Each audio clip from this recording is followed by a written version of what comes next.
இந்திய ராணுவ வீரர்கள் கொல்லப்பட்ட விவகாரத்தில் பாகிஸ்தானுக்கு ஆதரவாக அமைச்சர் அந்தோணி அறிக்கை அளித்ததாகவும் அதற்காக அவர் மன்னிப்பு கேட்க வேண்டும் என்றும் பாரதிய ஜனதா கட்சியினர் கடும் அமளியில் ஈடுபட்டதால் 3வது நாளாக பார்லிமென்ட் அலுவல்கள் முடங்கின.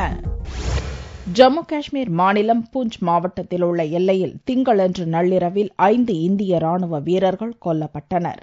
பாகிஸ்தானிய ராணுவத்தினர் நடத்திய தாக்குதலில் வீரர்கள் கொல்லப்பட்டதாக ராணுவம் செவ்வாயன்று காலையில் அறிக்கை விடுத்திருந்த நிலையில் இது தொடர்பாக மாலையில் பார்லிமென்டில் அறிக்கை அளித்த ராணுவ அமைச்சர் கே அந்தோணி பாகிஸ்தானிய ராணுவ உடையில் வந்த பயங்கரவாதிகள் தாக்குதல் நடத்தியதாக கூறினார். ராணுவ அமைச்சரும் ராணுவமும் முரண்பாடான கருத்துக்களை கூறிய விவகாரம் பார்லிமென்டில் புதனன்று எழுப்பப்பட்டது.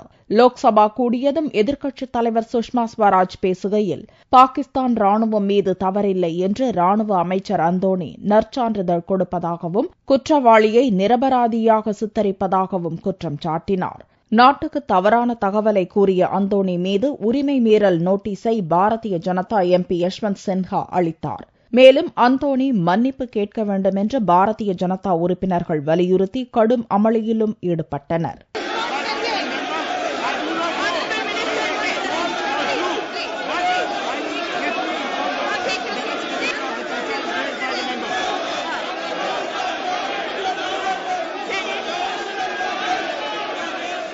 அதனால் சபையை பகல் 12 மணி வரைக்கும் மீராகுமார் ஒத்திவைத்தார்.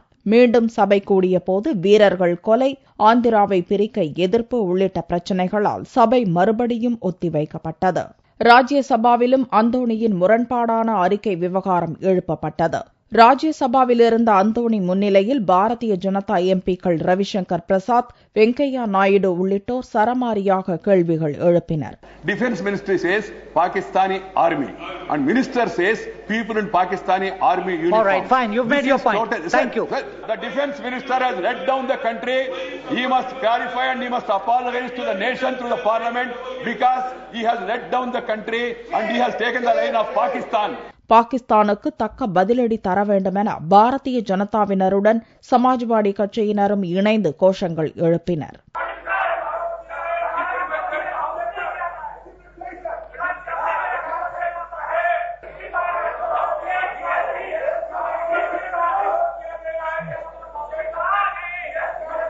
இதனால் ஏற்பட்ட அமளி காரணமாக ராஜ்யசபா தலைவர் ஹமீத் அன்சாரி சபையை ஒத்திவைத்தார். மீண்டும் ராஜ்யசபா கூடிய போதும் கடும் அமளி நீடித்ததால் அடுத்தடுத்து சபை ஒத்திவைக்கப்பட்டது.